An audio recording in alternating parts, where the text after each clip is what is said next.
बिस्मिल्लाहिर्रहमानिर्रहीम।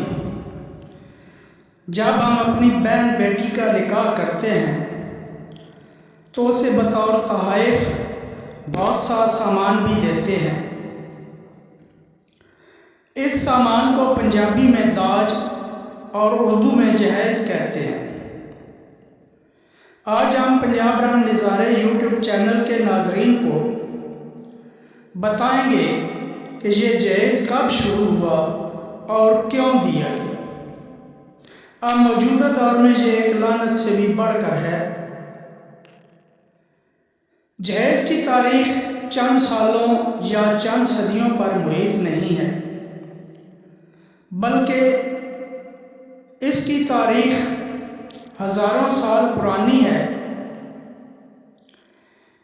जहेज़ के आसार बाबुल की तहज़ीब, यूनानियों और सल्तनत रूम से जाकर मिलते हैं।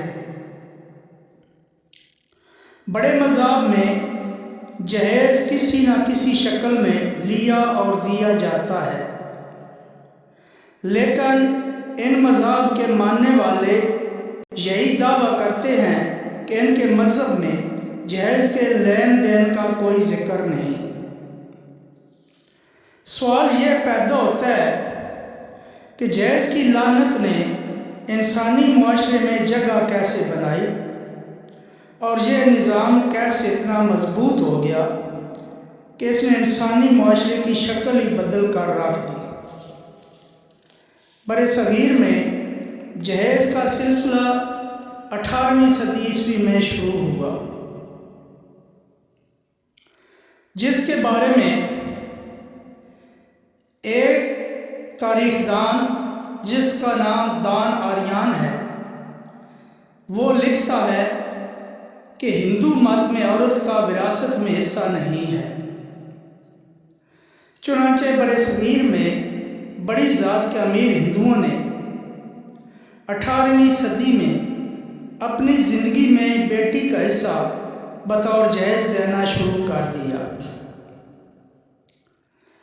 बरसगीर में इस्लाम आने के बाद हिंदू और मुसलमान इकट्ठे रह रहे थे। उन्हें देखते हुए मुसलमानों ने भी जहेज़ के साथ साथ बहुत सी शादी की फजूल रसूमात अपना ली, जो अब तक जारी हैं। अब गरीब आदमी जो 2 वक्त की रोटी के लिए सारा दिन मेहनत मजदूरी करता है, तो वो बेटी या बहन को जहेज़ कैसे दे सकता है। उसकी बेटी या बहन शादी की आस लगाए बूढ़ी हो जाती है और तमाम जिंदगी दहलीज पर पड़ी रहती है। जहेज़ वाकई लानत है। दूल्हा वालों को भी जहेज़ का मुतालबा नहीं करना चाहिए। इस सिलसिले में उलमाए कराम से अर्ज़ करूँगा कि जहेज़ जैसी लानत से ग़ुरबा को बचाएं और गरीब और यतीम बच्चियों के सर पर चादर ओढ़ाएं, क्योंकि आप मुआशरे के अहम रुकन हैं। आपकी बात सुनी जाएगी।